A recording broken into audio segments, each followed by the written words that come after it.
Welcome to this webinar on the evolution of best practice in corporate reporting, hosted by the London Stock Exchange. I'm Katya Gorbatyuk, Head of Funds in Primary Markets here at the London Stock Exchange. Reporting is not just about accountability. Forward-looking companies are using it as a strategic tool to engage with investors and stakeholders on long-term value creation. Transparency of reporting can therefore be instrumental for business resilience through challenging economic conditions. Our panel of experts will look into the evolution of best practice and how reporting can become an opportunity for companies to stand out. We encourage our audience to ask questions using the Q&A function. And this webinar will live on Spark Live on the London Stock Exchange website. So with us today is a panel of experts proliferating best practice. We have Laura Hayter, CEO of the IR Society, Navin Chauhan, partner and head of business development at Victory Hill Capital Advisors, Courtney Menzies, senior manager at Company Matters, which is part of a Link Group, Tim Black, managing director at Black & Callow, and Michelle de Jong, director of ESG services at Inspired PLC. So first, I would like to turn to Tim. Tim, what's changing in terms of investors and stakeholders' expectations of reporting? And how are these expectations changing in terms of the scope and granularity of reporting? Thank you, Katya. That's a good question. So essentially around about 10 years or so, the Thomson Reuters Extel conducted a big survey of 1,000 buy-side analysts, really to kind of uncover what information they thought was most critical to go into the annual report. Financial information is always key, but more than that, they really wanted a kind of like an understanding of 5 key areas. So initially that's, who the company is, who they understand they are, which is their vision, mission, and ultimately their purpose. Why they do what they do is number 2. And obviously that's a kind of marketplace discussion. How big is the marketplace? What's their opportunity? Number 3, how are they going to get to where they want to be, which is obviously their strategy and business model and kind of information around that. Number 4 is how do they measure whether they're being successful? And that's broadly KPIs, APMs, and finally, what can knock them off course, which is really kind of the risk. So the buy-side analysts essentially said, if we have a really good understanding of a company and it has its own understanding of kind of those 5 key areas, we can really quickly see whether we want to invest in them or not. Obviously, over time that's evolved, and the information really needs to be underpinned by more areas now. The expectations are obviously changing. The first thing is that people engage with information really differently now. We're no longer reading kind of newspapers from cover to cover. Everyone wants really kind of quick sound bites, information bites they can really choose whether to deeper dive into or just to ignore. Short punchy statements are becoming kind of more and more critical. In addition, obviously there are a number of kind of hot topics sparked by regulators, which increasingly need to be outlined really in kind of the strategy and the governance, and that would be things like ESG, climate change, TCFD, good governance as well, corporate governance, and really how companies understand and engage with their own sense of kind of purpose. What's their corporate purpose, and how that purpose is evolving. Really round about the kind of the question of granularity, we think it's really difficult because there's, on one hand, there's a drive towards more transparency and disclosure and definitely accountability. But on the other hand, kind of the FRC and some of the others say, really we need more brevity in reports. So the two don't always go hand in hand as well as they could. I think ultimately things like ESEF will help as well, which is the kind of European single electronic format. I'm sure most of us are kind of getting to grips with that now. But that's going to help really investors to do a little bit of groundwork or work alongside the annual report as well. So things are definitely changing. Thank you, Tim. I would like to now explore the evolution of regulatory requirements. Courtney, may I turn to you with what's the impact of the new requirements of sustainability reporting, and what's the implications that you foresee of the wider remit of ARGA? There is, of course, a fine balance between comply and explain in corporate reporting, and this might provide a particular challenge to those who are new to reporting. Absolutely. Thank you, Katya. Just to introduce myself briefly, for those of you that don't know me, I'm a senior manager at Company Matters, which is part of Link Group.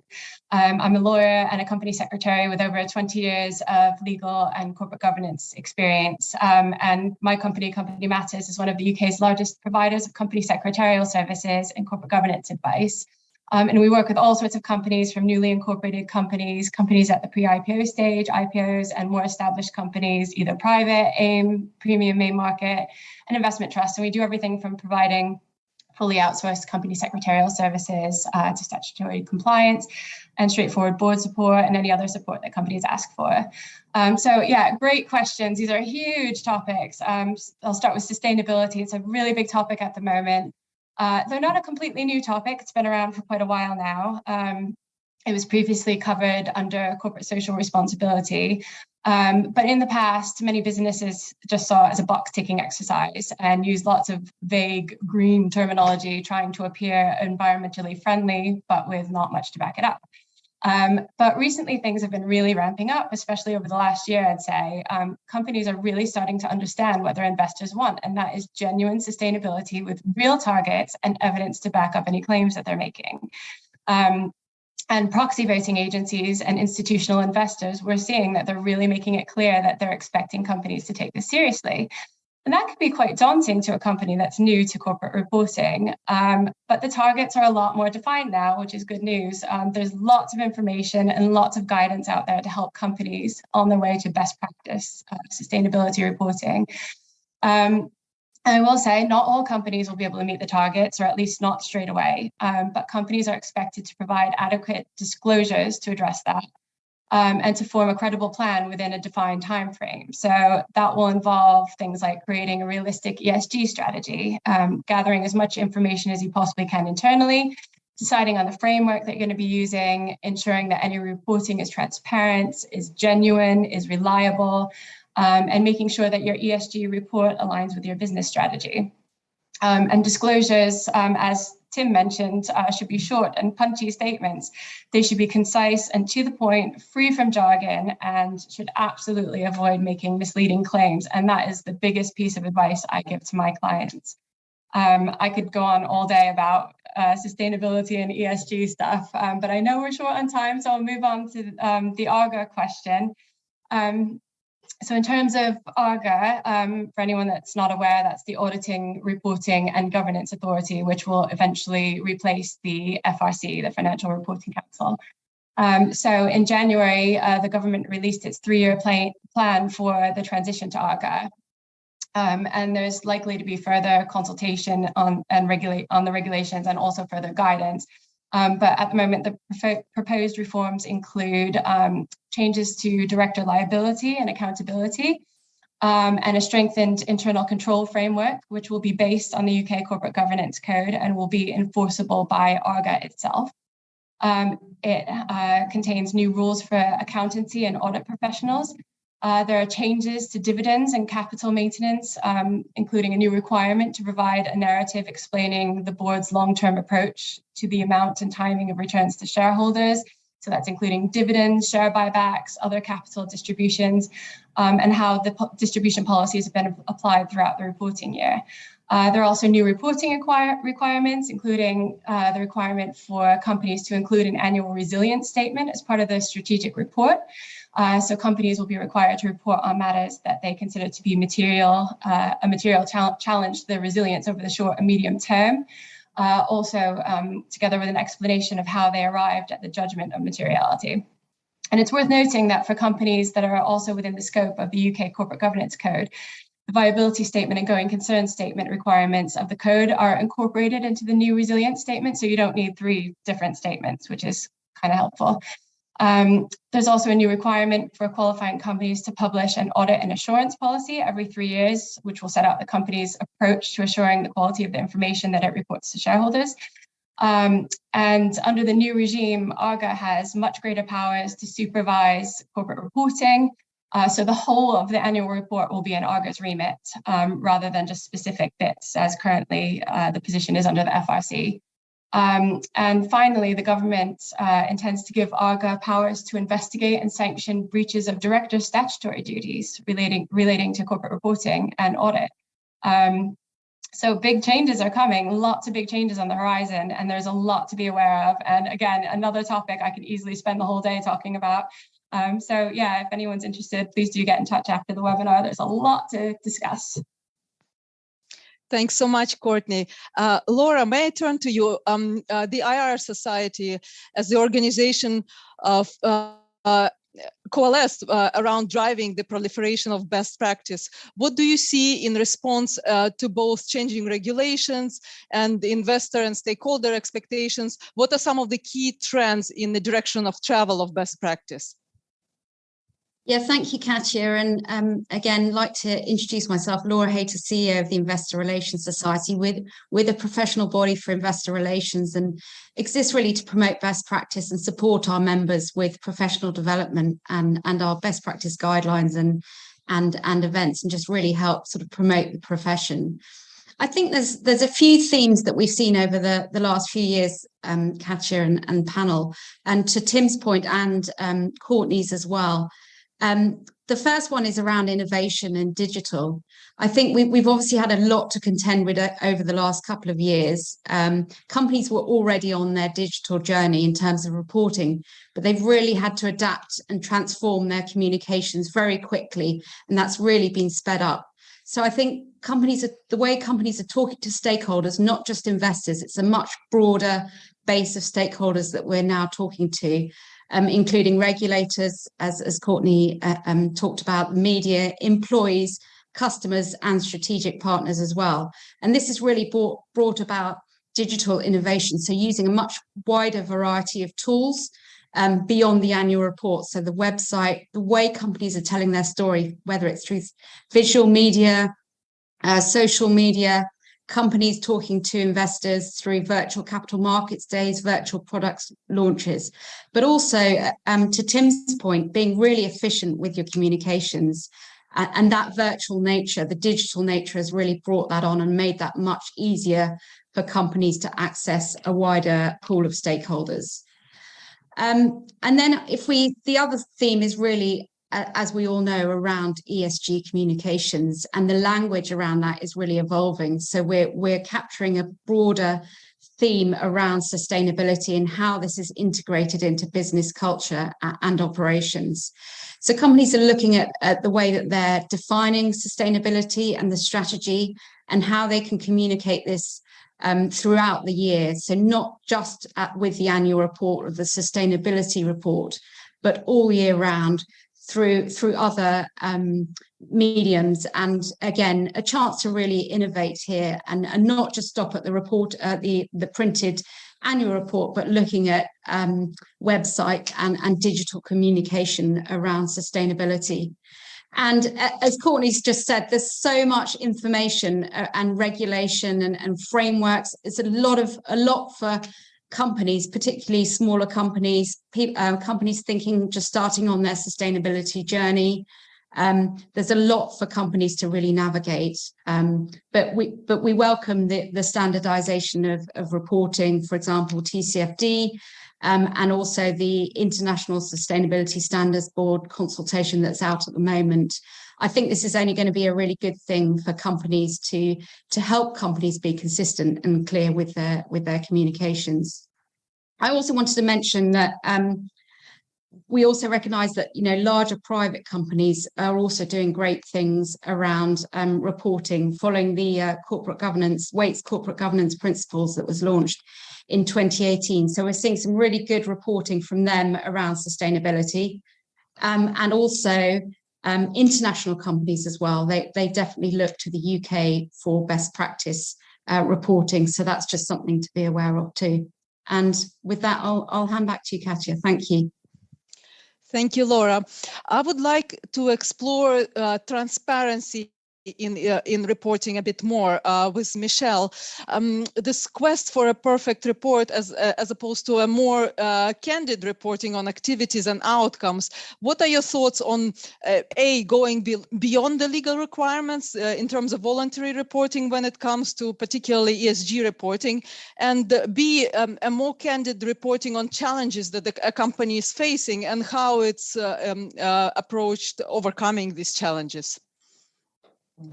Thank you, Katya. That's a great question, and similar to panelists in this webinar, can go on for ages within these topics and need to echo some of their sentiments. But essentially, looking at what we mean by that perfect report, and ESG is a journey. There is no perfect report, as every company should always have areas it has identified for improvement year on year. Echoing what Tim has said, ESG, essentially it's a lens to review an organization's strategy, and the process of reporting is a tool to help companies reflect on their operations. So ideally what we should be focusing is, what does good look like? And a good report is one which is transparent and honest. It acknowledges where the gaps are. It lays out improvement plans. Data gaps are the most common challenges for all organizations. When reporting on intentions and plans for the futures, organizations must make these concrete as possible, clear messaging. So echoing the sentiments, you're reporting on what you're intending to do and how you're going to do it. This should include dates, targets, who will be responsible, what are the expected outputs. And equally, it's just as important to disclose what you've decided not to include and why. This helps your stakeholders understand the decisions that have been made and any possible omissions and why those omissions have been made. Now, going to your point about going beyond legal requirements and voluntary reporting, firstly, everything starts with legal requirements, as this helps organizations in the beginning to find their feet within the sprawling ESG landscape and develop an ESG roadmap. Mandatory reporting is dependent on certain criteria for different organizations. For example, being captured by TCFD, being captured by SECA reporting. This is dependent on organization size and particular reporting requirements. However, the voluntary ESG reporting is good for driving ESG improvements within a company. We recommend following established frameworks like the GRI to ensure a good foundation for comprehensive reporting, which is comparable year on year. Further, voluntary reporting is under an established framework like the GRI also provides stakeholders with the information they're increasingly looking for when they're assessing companies. It is likely that ESG reporting requirements will increase in the UK and the EU in the coming years. Since what Laura said, the UK is leading best practice globally. A lot of countries are looking to us. Well, what does good look like and how are we making those changes? What are we mandating for companies to prepare? And we can only welcome these changes. Companies which voluntarily report on their ESG performance and ensure this is a key consideration within their business strategy will be in a better position to face upcoming and emerging regulation in time. Furthermore, to your next point of more candid reporting and the challenges companies face, the biggest challenge companies face is internal capacity, expertise, and data collection. So it's essential that companies nominate someone to take overall responsibility for the reporting, including their data collection, their communication with external providers. Coordinating internal departments is crucial in the initial few years. Many departments and roles will need to provide data, including everything from HR to finance, office management, health and safety. It is useful to have a dedicated contact point within each of those departments, and essentially having that champion within the organization that pulls all that information together and can present the information, the ESG lens of the company back to its stakeholders. Metrics and targets are extremely important for effective reporting each year so companies can track their progress. A key aspect of support that we provide and Inspired for our clients is building that internal capacity and improving data quality, which leads to more informed decision-making at board level. Thank you, Michelle. Navin, thanks for waiting so patiently. So what does this all mean to a newcomer to capital markets? What should the company think about in terms of both financial and non-financial reporting, and how specifically sustainability reporting, how does it come into play in shaping the equity story? Yeah, thank you, Katya. And that's a really good question. And I guess it's going to be bringing together what everyone has just pretty much said and how we're using it in practice. So just by way of background, we're at Victorial Capital Advisors. We're a sustainable energy specialist, and we IPO'd the VH Global Sustainable Energy Opportunities PLC in Feb last year, which is when our, I guess, reporting journey or corporate reporting journey began. And in terms of bringing it all together, I think Michelle mentioned this and Courtney earlier, in terms of it can be quite daunting, this whole process and getting to it. And one thing that I recommend, having done a few reports now, is planning. And I think planning is absolutely key to this process, because as a PLC, you have fiduciary responsibilities and you're public facing. So generally, you will be reporting to the market and to your shareholders when a report will be coming out. And that usually comes pretty quick. So you can plan 4, 5, 6 months in advance, but it's never enough. And I think to Michelle's point, having the right team and dedicated personnel, whether it's sustainability, whether it's the finance section, whether it's the investment advisor reports, having those people in place and those teams in place to provide you with the content, and then having someone overarching, looking at it all and bringing it all together is key in this process. And then working alongside, the likes of Tim at Black & Callow, work with the printers officially and having that dialogue open, again, pretty early on. So you want to get to a point in a design where what the messaging is so important. And again, to Tim's point, it's rare that you will have investors looking, reading the report, cover to cover. It's really extracting the key messages from that, and and understanding the audience and I guess your own mission, and are you delivering on those points? And with respect to sustainability, I guess we've heard the alphabet soup of TCFD, SFDR, and PRI, and GRESB, and all the rest. It's really to understand what all of those mean and what's required. And again, going back to what Michelle said, and data collection, it's so important. So to understand what each of those, I guess, standards mean and what's required, and then how do you collect the data, and then ultimately how do you present it? Because it's one thing having lines of data that you're collecting, whether it's emissions or whatever it may be, but it's how you present that data to the end client. So and that's what we have here. We have a head of sustainability who drives that for us on the ESG and sustainability perspective. We have the finance team who do, I guess, essentially, the back end of the work. The portfolio managers working the investment advisor report, and then I guess myself, bringing it all together. And then you also have external stakeholders. You have to manage them. So you have the auditors, the accountants, the board of the company. So it's I guess it's just, the advice is, it's daunting. Plan ahead, and just understand those timelines. And then, when it comes towards the end of the process, that's when most of the changes can happen, I guess. And it's just trying to manage everyone involved in that process. Thanks, Navin. It's indeed daunting, and therefore the value of external advice can be tremendous. So with that, I would like to turn back to Tim. What's the role of an external service provider to transferring the company's vision into effective reports? Well, thank you. I think that's a really good question. I've made a few notes, actually. We've had some really insightful comments. I think, Laura, you mentioned it's just such an awful lot for companies to navigate. And I think we're really aware of that. And I think picking up on Navin's point as well, planning is absolutely key. So an external provider such as Black & Callow, essentially we help companies with kind of different elements of their journey post-IPO, and sort of pre and post-IPO. Essentially our corporate reporting kind of service is really split into two parts. There's the initial part, which is everything, should we say, pre-production, and then afterwards the kind of production. So an external provider like us should really just be a kind of a really good guide. We know what constitutes best practice, and we can hopefully kind of lay the groundwork. So whether that's in kind of the content or the structuring, of the report before anything's even committed to paper. Our job is essentially just to ask the right questions, and just to help companies to really understand kind of what their purpose is, examine what they want to say, and hopefully help them kind of with how they're going to say it.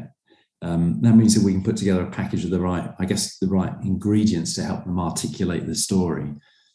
And that's really the key element, articulating the story in an authentic way, which I think kind of Michelle and Courtney, you picked up on as well. There's no good, putting out something that's just kind of unrealistic. Obviously, you want to convey the best investment case, but you need to be kind of savvy and realistic about and authentic about kind of how you do that. So once we kind of ask the right questions, we can then put together, I guess, a package of the right ingredients, which will then help kind of companies to articulate the story. One of the first things I really encourage kind of clients to engage on is things like a pagination plan, just because it helps to really concretize. I'm not actually sure whether that's a word or not, but to kind of like get some framework that they know exactly who's going to be doing what, who's responsible for the data collection, who's going to write kind of which parts of the report as a whole. Once that's done, you're a little bit of the way kind of into the journey, and it starts to become more sensible. Things like scheduling can really help as well, just to kind of understand everything. And then when you move into kind of like the next phase, I think the job of companies like ours is really to be on hand just to make sure that everything gets translated properly. So whether that's kind of the typesetting, the proofing, things like the printing, although we're seeing obviously less and less of that now, and things are going much more kind of digitally savvy, which I think kind of Laura and Michelle, you picked up on particularly as well. And then the sort of production and the publication really. So it's being a guide and asking the right questions, I think, is the best advice I can give to anyone embarking on this journey. Thank you, Tim, indeed. And it's fair to say that the audience of reporting has grown beyond investors and analysts. So I would like to explore with Courtney more on the Section 172 statements. What should the companies be concentrating in terms of reporting on stakeholders, and how do you support your clients in this and related areas?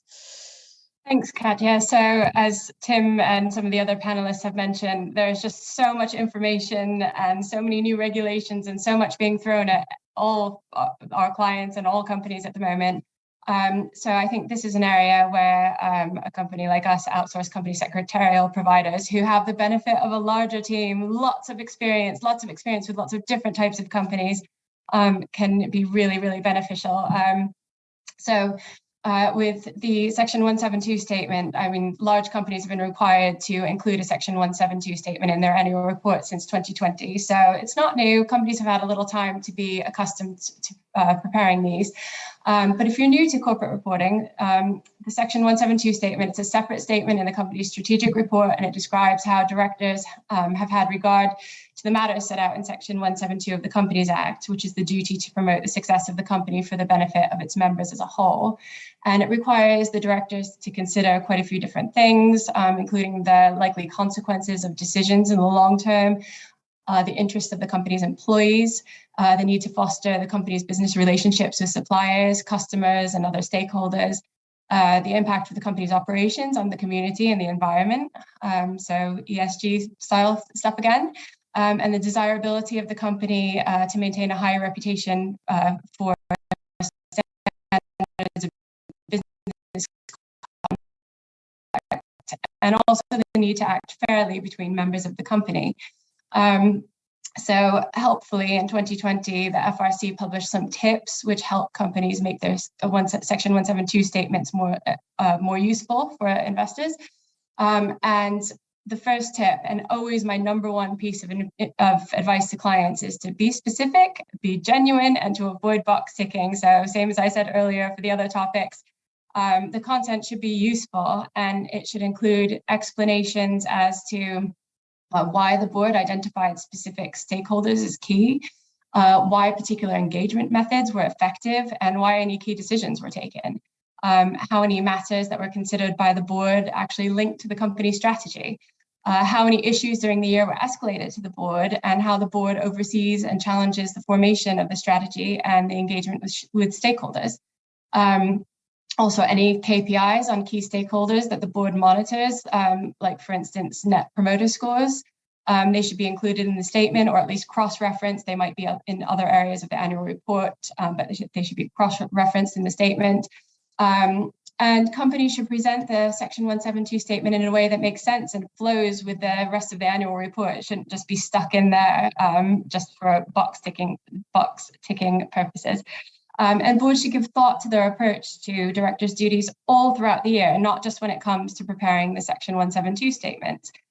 So again, it's where we can really provide value, make sure that the boards are on track all throughout the year, and that this is considered at all times, at all board meetings, not just at the very end.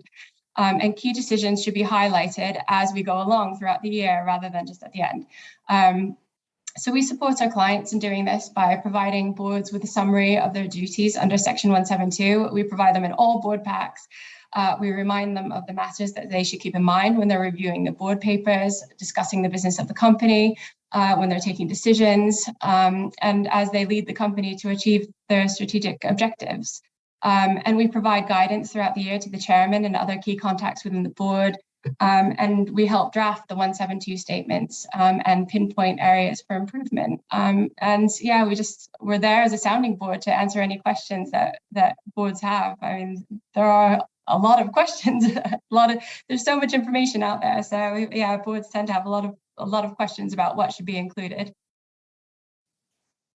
Thanks, Courtney. Laura, I would like to explore the resources that the IR Society provides to help steer companies in alignment with this latest expectations. You run annual best practice awards to recognize excellence in reporting. So maybe you could share some insights as to what makes the winners stand out. Yeah, sure. And I'd like to sort of give some examples as well. But yeah, as a professional body, we're promoting best practice, and we continue to review what that looks like through our best practice guidelines that we supply to our members. But we also, as you mentioned, reward companies at our annual best practice awards dinner in November each year. And we look at all company sizes, both in the UK and internationally. And we look at best annual report, best communication of sustainability, best innovation in IR, and best IR communications and engagement. And what I thought I'd do today is just talk a bit about a couple of the awards that will be relevant for this audience, and that's the annual report and best communications of sustainability. So I think, so what are winners doing well in terms of annual reporting? I think best practice, they should be looking at being forward-looking, engaging, concise, and entity-specific. Connectivity of information is really important, and providing a holistic view of the business. Clear links between strategy, KPIs, risk and remuneration, and an investment proposition that explains the growth drivers that promote long-term value. And as we talk more about ESG, the report should also highlight a clear roadmap for transitioning to a sustainable future and any risks associated with that. So I think if we look at some of the companies that have done this and that we've recognised in the last few years, I think Dr. Martens is a good example. They IPO'd last year, and what people recognised in their report was the strong sense of culture and brand through their reporting. Britvic was another winner. They were commended for having a clear sense of investment proposition and reassurance that management were thinking holistically about all stakeholder groups, not just investors. And then Halfords were praised for having a good exposition of purpose and demonstrating awareness of stakeholders. So I think there's a theme here. It's really about not just investors, but wider stakeholders too. And then if we think about the best communication of sustainability, as we've talked about, it's rapidly evolving and companies are at different stages in their journey. But what we like to see here is businesses really demonstrating their internal approaches, and we've talked about that across the panel. Being really streamlined internally to ensure that your communications are reflective of that externally, the collaborative approach across the company, rather than being just a product of one department or team, which we talked about. And then, as I mentioned earlier, the evidence of a year-round communication approach to communicating with investors and stakeholders, and clearly communicating actually and providing insight in how ESG risks and opportunities are identified and managed, and how they contribute to a company's competitive advantage. So it's really in sustainability, it's about consistency in your communications. And I think if I talk again, just kind of give a couple of examples of best practice and winners in the last few years, you've got household names. So the larger companies like Tesco and Vodafone do a great job in their sustainability reporting. And then other companies, TPX Impact, which is a smaller company, Rotork and Schneider Electric, were all really identified for having a very integrated approach to their sustainability communications, as well as good use of metrics and data, and really using a variety of channels, not just the annual report, for communicating sustainability. So that's just a bit of a flavour, but please do ask me any questions, or if anyone wants to get in touch afterwards, be happy to give some more examples. Thanks, Laura, for these very specific insights. So we have talked quite a bit about what a good output may look like. And I would like to explore with Michelle more about the inputs. How are data inputs on ESG risks, opportunities, and performance and progress, how are they accumulated and considered? And how do these inputs inform board-level decision-making and ultimately drive strategic transformation?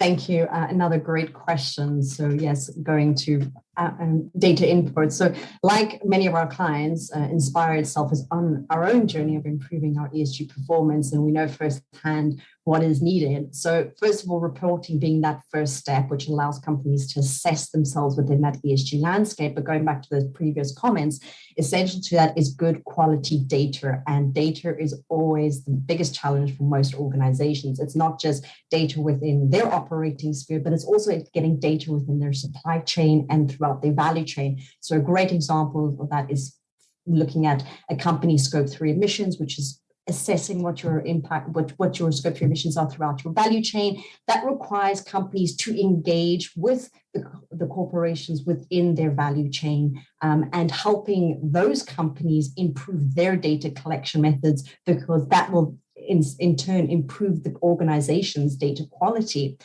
Furthermore, another key aspect to preparing the report is assessing what the potential risk exposure is and where the opportunities lie. So once again, holding that supply chain example in one's mind, we're thinking about those potential risks. Where a company is sourcing their goods and services from outside the UK and the EU, and you're sourcing globally, there are particularly ESG related risks to particular countries, to particular regions in the world, which boards need to start considering. Before, these were things they didn't have to consider in such detail. So, the welcoming of the Section 172, and as Courtney said, it's that consideration of the long-term value that boards are providing to the organization. But furthermore, as well as that buy-in at board level, we also think it's extremely important to have the employee engagement around the topic. So once again, echoing Courtney's sentiments about the involvement of our employees, this often brings new ideas and practical solutions.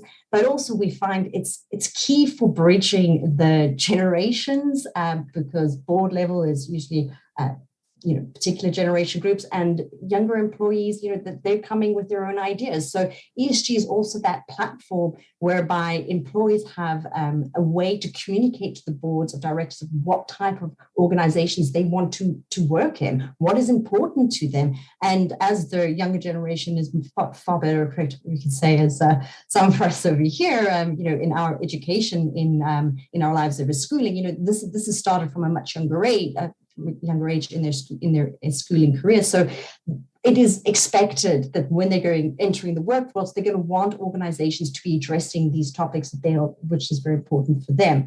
So going back to what does this mean with data inputs, it's not just the environmental data, it is the social data, it is the governance. How are boards addressing this and reviewing this? So we can guide companies in setting up their governance structures needed to monitor and drive ESG performance and decision making. So going back to that point of reporting is just the first step.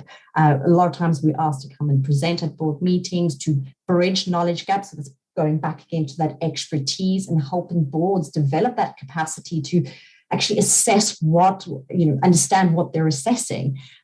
Going back into my other point that I made, nominate someone to take overall responsibility for the reports, including the data collection, communication with your external providers, coordinating the internal departments, once again, is absolutely crucial. We work with many companies across their TCFD disclosures, their voluntary ESG disclosures, the GRI, GRESB, and as Navin said, the alphabet soup within the ESG landscape, sector reporting, ESOS reporting, to ensure that the way we support them is that considering all of these disclosures are interrelated with each other, that we can collect that information, improve the way that they're collecting the information, which can make generating the reports a smoother and quicker process.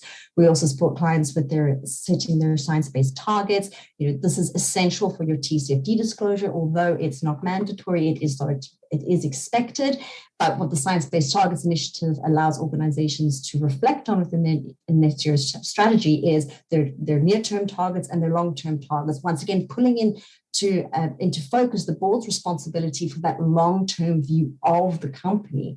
And then going to this idea of ultimately drive strategic transformation, one always must remember what is the responsibility of the board, what is their role, and what levers do they have to pull. And essential point is for boards to acknowledge and reflect on that ESG, as Courtney was saying, it's not just a box-ticking exercise.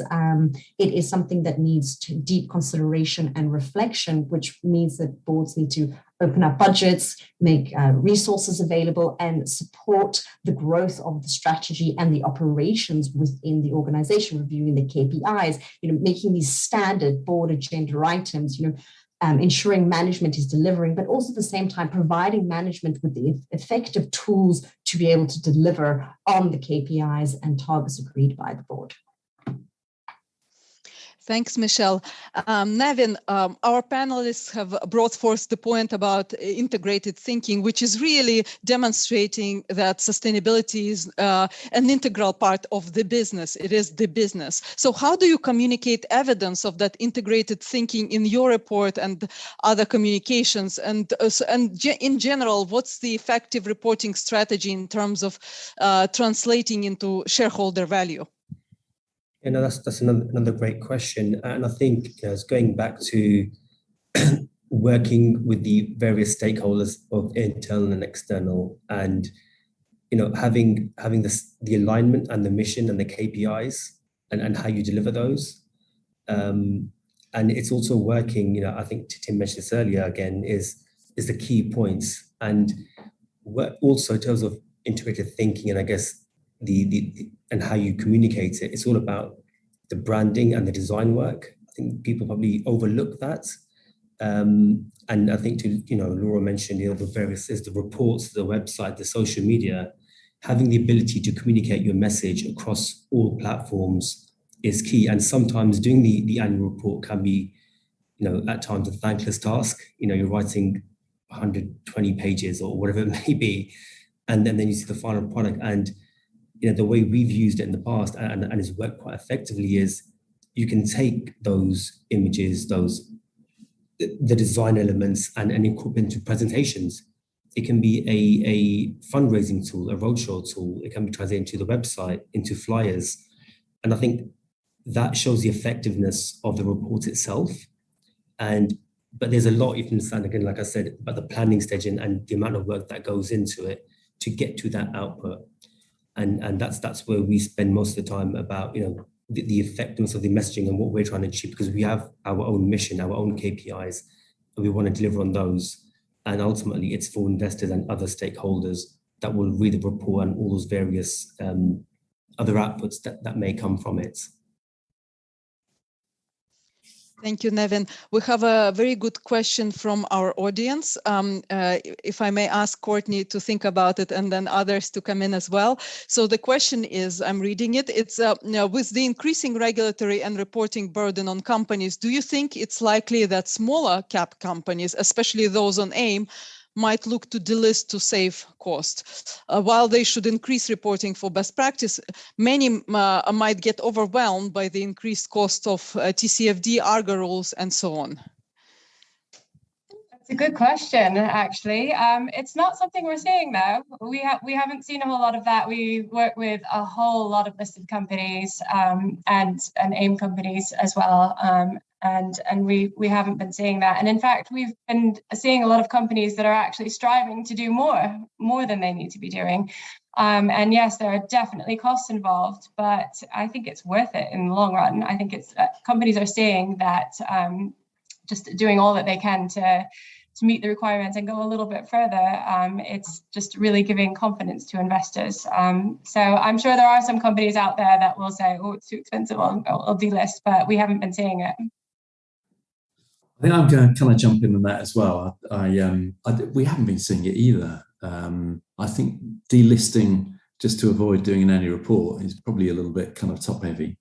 But no one's really expecting an AIM company to produce the same depth within an annual report as they would FTSE 100. I think there's a kind of a recognition that there's horses for courses.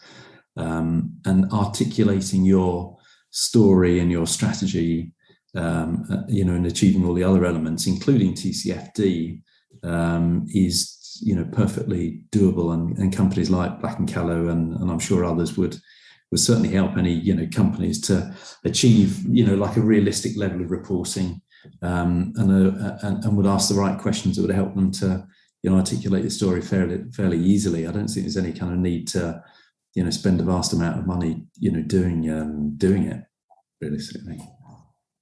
And from my side, I think it's worth also saying a lot of what we've talked about around sustainability and frameworks and regulation, it applies to larger companies. So while smaller companies can voluntarily, aspire to report, it's not mandatory for some regulation, and so I think that shouldn't put hopefully smaller companies off. But I think smaller companies do an excellent job in their reporting too. We see that definitely because they perhaps because they're smaller, they have less.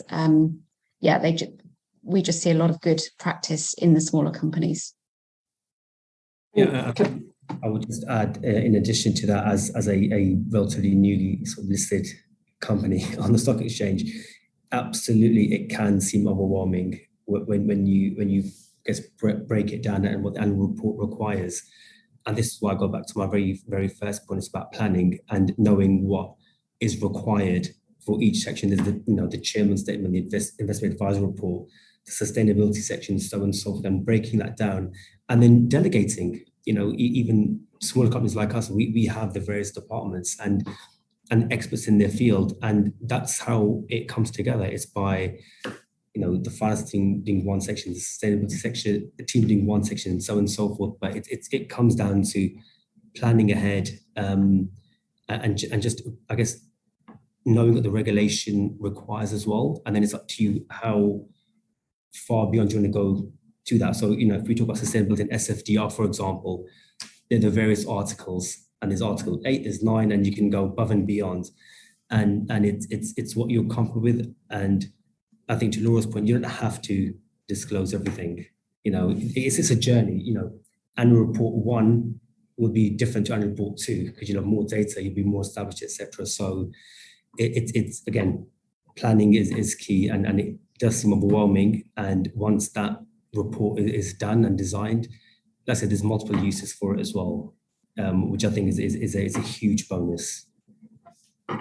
And I would just like to add to that, we support quite a lot of smaller companies on the AIM, and bearing in mind that it is cost heavy for them, they don't have access to the same resources as your main listed companies. So what we do when we onboard an AIM client is we actually design the delivery over a 3 to 5 year contract that allows them to build up their ESG journey. So for example, say if they're not captured by SECR requirements, however, what we do is say, okay, fine, we'll take the requirements that you have to report under SECR to develop a carbon footprint report for you under your scope 1 and your scope 2 emissions. And then we'll start leading you to look into scope 3 emissions, helping you the following year to start building your net zero strategy, and then going into more social aspects, improving governance procedures, but in a staggered approach. And our approach being that, we want to make the process as streamlined as possible and to reduce costs for the company. That allows them to take a bit more of a pragmatic approach and address it a year and year. And as you're saying, Navin, you're the same with your ESG disclosure. Your annual report in the first year is going to look very different from the second year, as it is going to be with your ESG disclosures themselves. When we drafting the ESG disclosures for our clients to go into the annual report, we'll work with their annual report company who's helping them, draft the annual report. We will help with that, and they find that very useful. And what we have found is that after the first year of that voluntary step for AIM-listed companies, is that in the second year they want to do more, and in the third year they want to do more. And this is sort of echoing sentiments what Courtney and Tim were saying, is that they're not seeing companies delisting. They're going, okay, well, we're going to let's give it a go.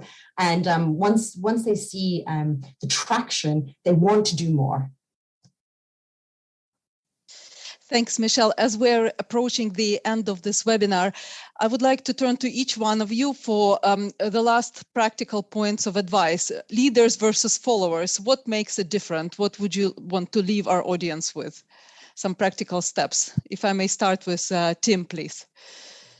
Thank you. That's a good question. I think, as I kind of said before, the just be, use Navin's phrase and Michelle's phrase, just be pragmatic about it.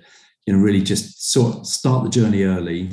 Do your planning, delegate. Navin, that's a really great point. You've got so much resource in a company, you can really afford to, get the experts sort of writing the relevant bits. Just work out, in advance what you want to say and how you're going to say it, and then let companies like us sort of help, with a medium while you have the message, as it were. So I think kind of the leaders have got a strong sense of, who they are, what they want to do, where they're going, and how they articulate it, and and it's all about the kind of prep and the planning, really. Thanks, Tim. Courtney? Thanks. I would echo what Tim just said. The planning is absolutely key. Companies can't all meet all of the requirements all of the time, but it's about having a plan to address the areas where they don't meet the requirements. Really good reporting. For me, sincerity and authenticity make the biggest difference. I think as investors have become savvier in certain areas like sustainability, diversity, etc., they can see right through companies that are still just disclosing for the sake of disclosing and don't have a whole lot to back it up. So as one of the panelists mentioned earlier, the legal framework is a starting point. But I think some companies really are ahead of the game. I think companies have already made a huge amount of progress in things like ethnic and gender diversity on the board before those even became requirements. We have quite a few clients that have already done that before it was a requirement. And companies like investment trusts who don't currently have any specific regulatory requirement to make disclosures on things like sustainability, but we're seeing companies go above and beyond the required disclosures, but in a genuine way. So for me, those are the leaders. Thank you, Courtney. Laura? Yeah, I think we've covered it quite well in all of our discussion today. But I think, yeah, when you're thinking about your own reporting, just don't be afraid. There's no right or wrong answer, no one size fits all. So companies, remember, when you're reporting, report what's relevant to you and don't let it be a tick box answer. Your reporting at each year, as we talked about, should evolve, be regular, consistent and transparent. And as others have said, report with honesty and authenticity, and yeah, don't be afraid to disclose the risks as well as the positives. Thanks so much. Michelle? Yeah, just to echo what everyone else is saying, just start. Don't focus on perfect. Just start. speak to people within your organization, look at the existing frameworks that you either have to comply with, or you could, voluntary ones. So once again, you could do a carbon footprint report, disclosure following SECR. Even if you're not mandated to it, you can prepare a lighter version of TCFD disclosure. You don't have to do the whole TCFD disclosure if you're not mandated to, but essentially just start the process, plan, and remember it's a journey. Indeed. And Navin? I don't know what's left to say after all of that. I think I echo what everyone has said. I think I will just add, it's in terms of leading, it's probably worth knowing your competitive landscape. That's never a bad idea. There will always be other companies within the sector or the group, and like Laura mentioned, look at past winners, see what they're doing best, and try to get the best bits that you can incorporate within your own reporting, and then just understand all the regulation. And to Michelle's point, just start, just start doing it, and it will come. It's a journey. Thank you, Navin. If I were to sum up this tremendous panel, it's that a quest for aligning with best practice in reporting and communications is no longer a nice to have.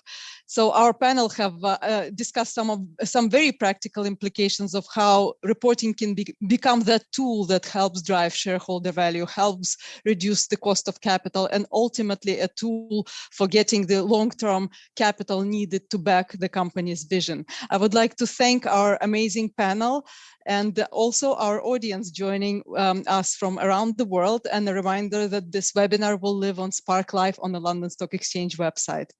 Have a good day, everybody.